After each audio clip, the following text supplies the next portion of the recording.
Hey-o, and what is up, gang? Thank you for checking out Sledgehammer TV tonight. It is Tuesday, June the 26th, 2018, and SmackDown Live came to us from the Citizens Business Bank Arena in Ontario, Canada, and we are here to bring the hammer down on tonight's show right here and right now on the newest, fastest rising podcast in all of YouTube, iTunes, Stitcher, Radio, and Podbean, baby. It's time for the Sledgehammer Wrestling Show. Let's do it. The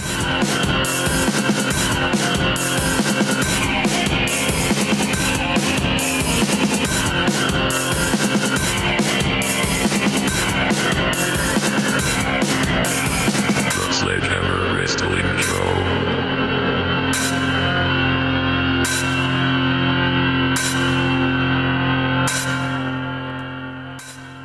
Alright, wrestling fans, thank you so much for joining me. My name is Nick Nightmare. Along with me, as always, is the world's greatest tag team ever known. Thor the Sledgehammer, the wrestling god of thunder, and the official sledgehammer of the Sledgehammer Wrestling Show. My little buddy, my most trusted companion, and the world heavyweight champion of microphones, Blue the Snowball.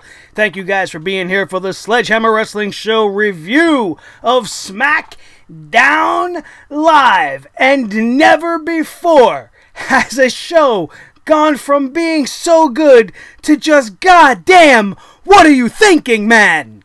What is wrong with them over there? Are they really that blank? They are that inept at creating new and compelling television, like we went over in depth with last night's Raw rerun show that we covered on that review. If you missed that, make sure you check that one out. It was a real good one. I brought the hammer down hard, and I don't have to bring it down too hard tonight because SmackDown Live, for the most part, was a very good show once again. For the second week in a row, we had a couple of great matchups. Things seemed to make sense. We didn't see AJ Styles. We didn't see Shinsuke Nakamura. We did not see Samoa Joe tonight, and it was still a very good show. Until, and you know where I'm going, and you know what's coming, because it's written on the wall. They really had to go back to, what the hell was it, like 5-6 years ago? When Team Hell No was a thing. My worst fears from last week, when this whole Daniel Bryan Bludgeon Brothers bullshit began, thanks to Big Cass being released, have been realized right now. This was the absolute worst case scenario. You have a roster of talent that could have come to the aid of Daniel Bryan, and you want to bring back this relic. Maybe if you did not shove Kane down my throat throughout the last fucking year during all of that nonsense with Braun Strowman on Monday Night Raw, maybe if you remove all of that from my memory with a Men in Black stick and erase it, maybe I would be more, welcoming of the reunion of Team Hell No. What are we going to have Dr. fucking Shelby now on Monday Night Raw with Bayley doing her therapy and then coming over to SmackDown to check in on his old fucking clients? Do we want to see any of this? Hell no, we don't want to see any of this. And then you got everybody in Canada. Now, Canada's a great wrestling nation. No matter where you go in Canada, they're very smart fans. And I understand being in the arena, and maybe you got caught up and you were chanting yes when Paige wanted to come out and announce that we're going to have a tag team championship match given to Team Hell No versus the Bludgeon Brothers at Extreme Rules. This is Paige's ruling. Boom. Why? Why? They haven't been a team. They haven't wrestled a single match. Before we even get into any of that, that doesn't even matter because it's happening. I doubt they'll win. I really doubt they will beat the Bludgeon Brothers at Extreme Rules. But the list of people that could have came out that would have been tremendously more over than our Team Hell No reunion. If you would have had Ty Dillinger come out and try to make the save.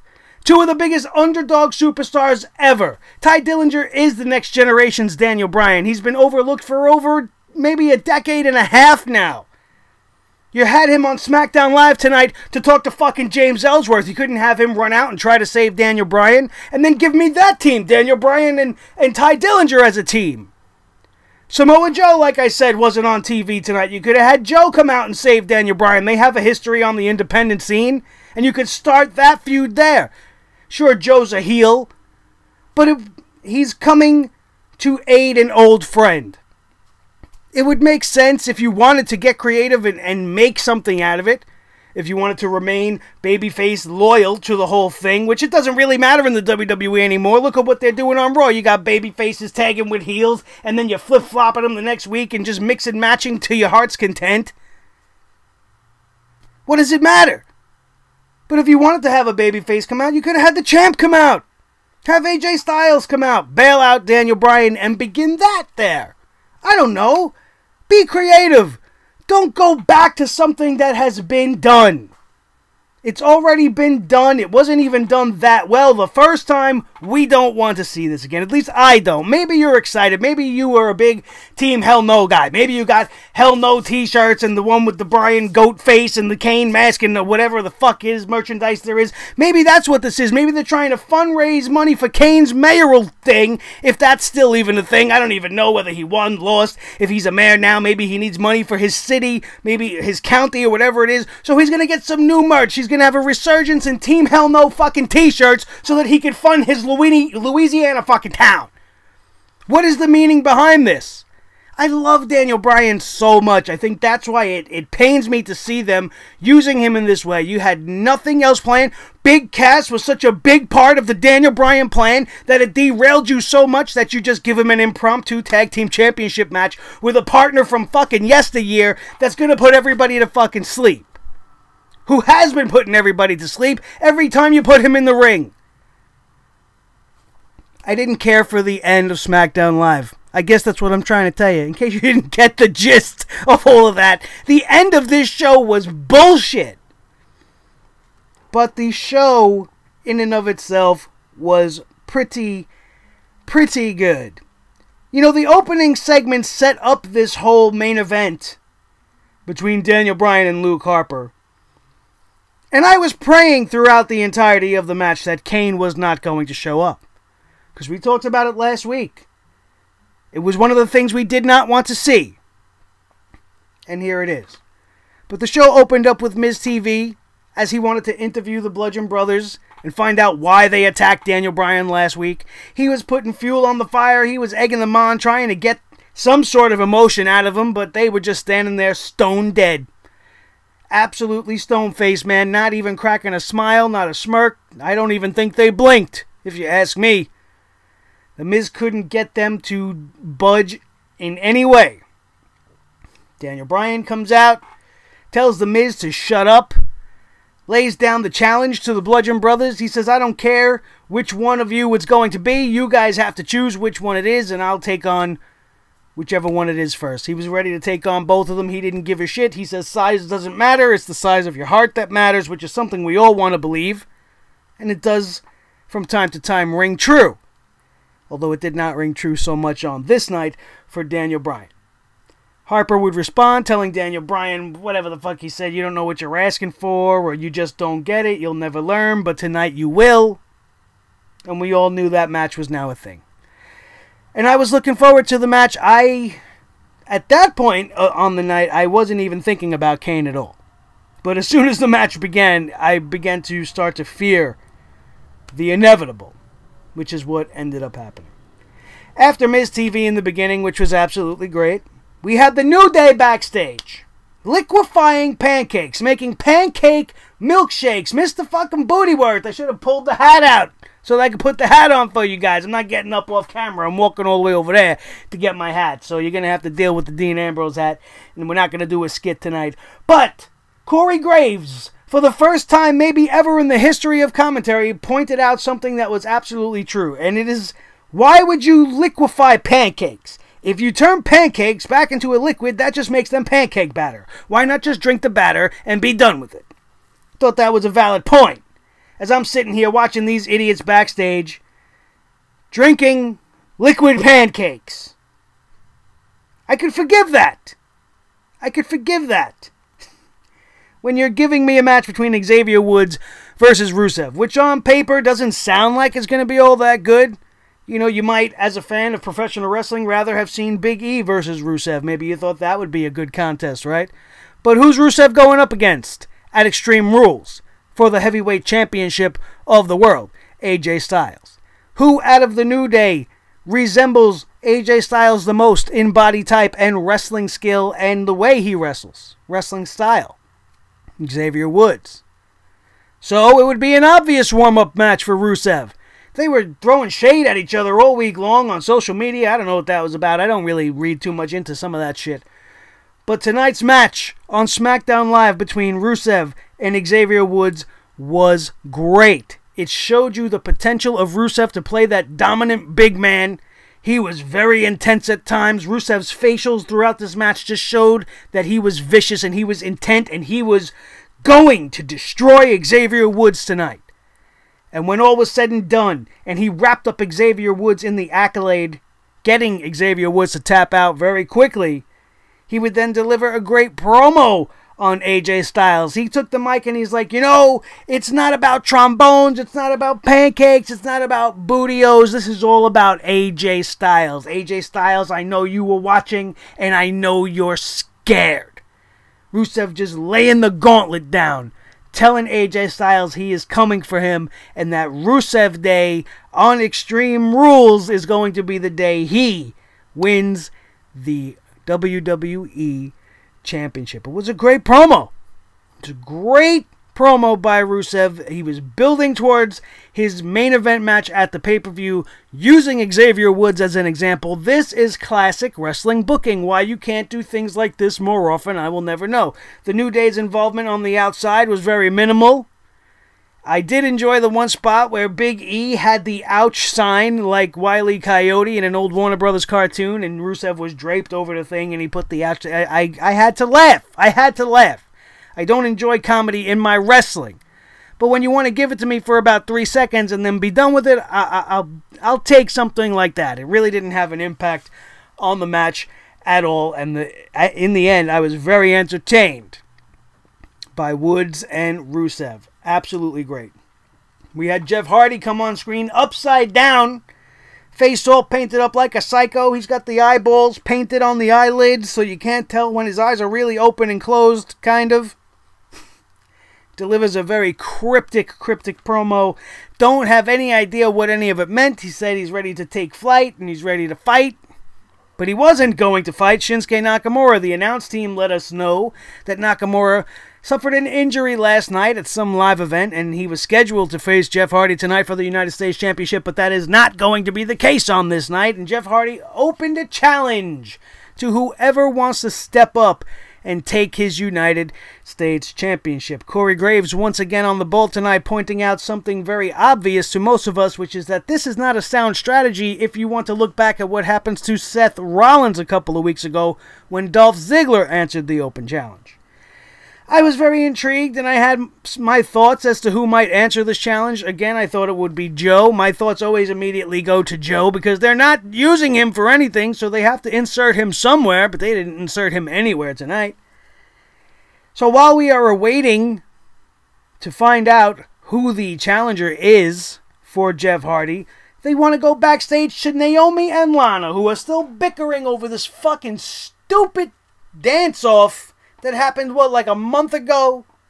And really the whole segment is all about promoting the Glow television series, which premieres on Netflix this Friday. And I did say it in a promotional manner because the fucking Glow show on Netflix is fantastic. It's a great show. Whether or not you were a fan of the original Glow, watch the show. If you're a fan of wrestling, you will enjoy this show. It was absolutely entertaining and fantastic. My one real big problem with this, aside from the fact that it absolutely brought the show to a grinding halt to promote a show that I wouldn't think the WWE would promote, it's too much. And if you're going to do this, why wasn't Kong there?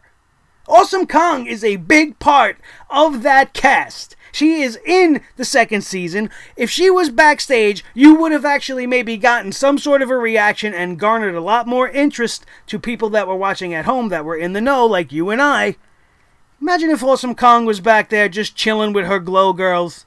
WWE maybe is a little bit too smart to let that happen. They know the internet would explode. Then the rumors would be flying. Awesome Kong coming back to WWE, which would be great, if you ask me, before she gets too old.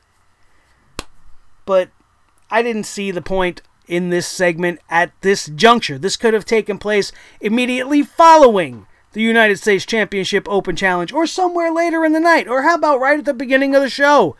Why did you have to use it to interrupt a moment like the United States Championship Open Challenge? It annoyed me. But nonetheless, like I said, check out the show. It's a good show. The promo being garbage nonetheless. Without Awesome Kong, it didn't mean shit to me. Jeff Hardy challenge would be answered by Sanity. And which member of Sanity? As you could imagine, it was Eric Young. Now, if you watched my Dean Ambrose special that went up on this channel yesterday, you will know why I was immediately excited at the prospect of Eric Young capturing the United States Championship. I booked Dean Ambrose's return to SmackDown Live, and all the ways that the pieces fell into place tonight, Jeff Hardy pretty much is just in the role of Dean Ambrose as I outlined my plans for Dean Ambrose. And I was okay with this match. This was a very, very good match once again. There was a botch by Jeff Hardy at the beginning on a twist of fate, which was pretty obvious. The crowd almost got on them, but they did their best to get back into gear, and they did just that. This was a very technical match. This was a very wild, at times, match at the same time. Eric Young just grinding Jeff Hardy to the mat for the most part, trying to wear him down, trying to keep the pace slowed, because that quick-tempoed fast pace favors Jeff Hardy, trying to keep the matchup something that he can control. Although that would not be the case. Jeff Hardy would finally find a way to get out of this madman's grasp, start flying all over the ring. Next thing you know, the crowd starts to react to something, and it's the Usos. And the Usos are making their way to ringside through the crowd, and once they do, they make a beeline straight for Dane and Wolf, who are outside, while Eric Young was taking on Jeff Hardy for this matchup. Next thing you know, all hell breaks loose. Everybody's beating the shit out of everybody. Bodies are flying everywhere. It's very intense. It's very, very emotional. And they go to commercial. Just as things are about to kind of settle and we're going to find out what's really going on, they go right to commercial. Then we come back to a 6-man tag. I mean, we all kind of assumed that was the way they were going to go with it. I didn't think they were going to go with it immediately on this night. I thought that's what we were going to see next week. They were going to book it, and then we were going to go to the next segment. But instead, we came back from commercial in the middle of this 6-man tag team match. Of course, we can't have 1 week go by without a 6-man tag team match on both fucking shows during the week. We have to have the same thing at least once on the night, don't we? Although this was a very, very good 6-man tag team match, and how could it not be when you give the participants their due? It is the Usos, it is Jeff Hardy, and it is Sanity. And if this was your first time getting to see Sanity, you cannot tell me you are not impressed. Killian Dane is an absolute beast of a man. He is scary, he is imposing, and he moves like Jeff Hardy. How do you do that? Very reminiscent of a Big Van Vader. Rest in peace, big man. I loved it. I loved how it all ended up. It ended in chaos. However, I have to bring the hammer out on this because, in my opinion, which is why we're here, so you can hear my opinion, the wrong team won. The wrong team won here, and this is why. Jeff Hardy and the Usos could have lost that match, and it would have done absolutely no harm to their image, to their momentum. It would have done nothing. Would have done absolutely nothing to damage them in any way at all. Sanity, on the other side of the coin, if they would have got the win here, it would have given them a win against a solidified trio of bona fide superstars. And it would have given them the heat that they need. It would have elevated their status. It would have immediately risen them in the eyes of the common, average, casual fan. Holy shit, these guys just came in and beat Jeff Hardy and the Usos. They must be the real deal. Why wouldn't you want to give them that? By having Sanity already be defeated on SmackDown Live so early in their run, how could anybody truly be that afraid of them? Sure, they come in, they cause chaos, and then they get in the ring and then they lose. We don't want to see that. And if they're that, then they're the Riot Squad. We don't want that. That's not how we want to see Sanity booked. It doesn't make sense. Or at least have no winner. Have the match break down into chaos. Make the referee lose control to the point where he has to just call the match and throw the match out. I can't contain these guys. Get this out of here. Match is over. No winner. No contest. It leaves everybody's egos unbruised, and it makes Sanity look like this ridiculous Mad Max faction that they want to be. This chaos-causing, not giving a shit about no rules, playing by their own set of rules, if there even are any rules in the minds of Sanity. That's how this should have went down. But instead, Sanity's already been given a loss.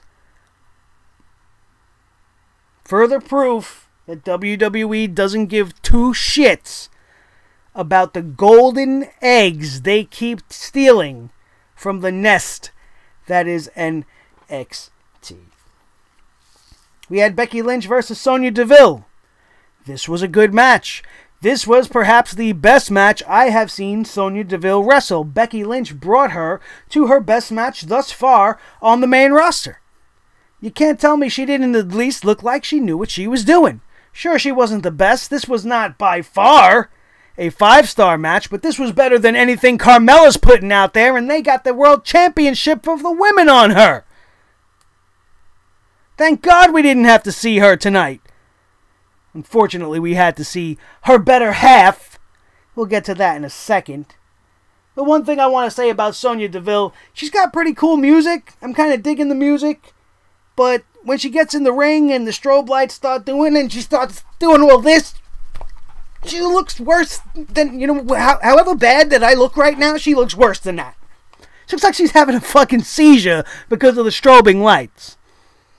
Doesn't look good. Maybe you want to do something else. Maybe strike a pose and hold it for a second. All this didn't even look like she was throwing punches. She just looked like she was spazzing out. Figure something else out, honey. Mandy Rose can probably work something out. You know what? Never mind. She just walks a few feet and stops.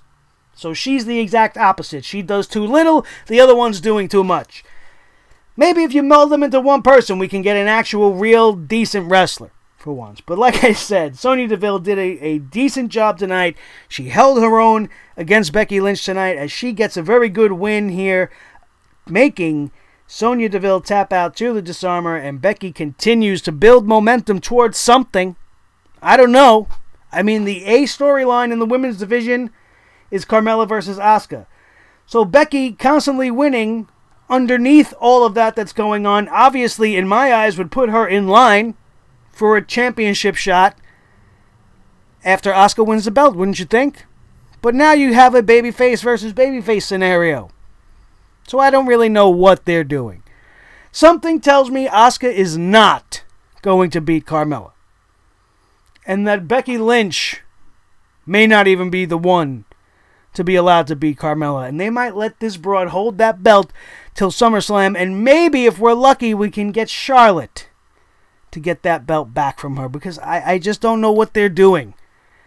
I enjoy Becky Lynch building momentum. She's one of my favorite superstars on the women's side of things, and I think she deserves to be put back up in that spotlight, but it still needs to make sense.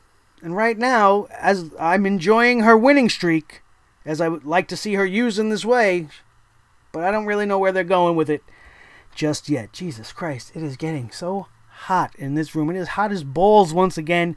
It's a muggy night in New York City, and we are feeling the effects here in the studio. Just had to share that with you in case you see any beads of sweat dripping down this handsome face, with all the HD and whatnot nowadays. Just a little explanation, sorry.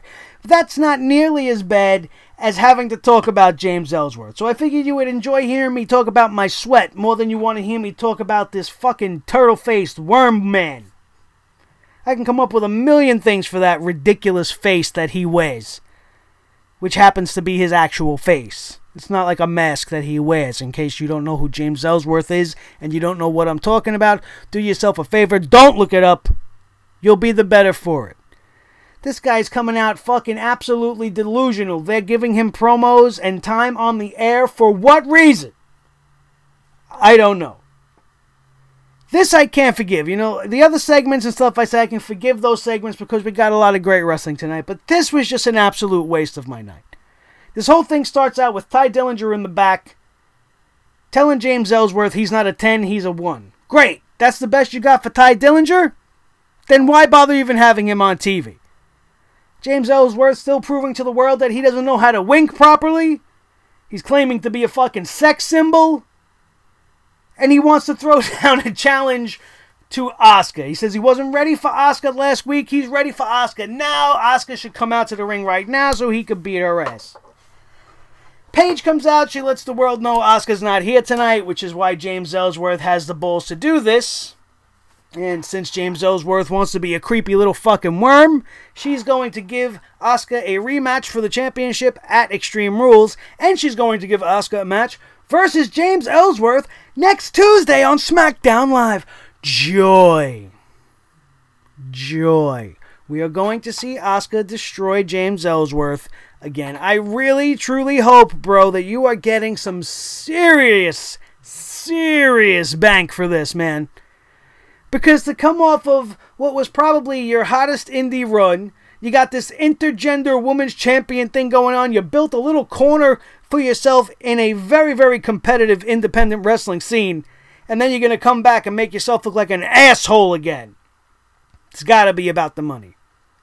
Why would he even want to work for this company again? They had him in a leash and dog outfit, barking like a fucking dog for Carmella. And now he's back for Carmella. Would you have rather seen this than Carmella?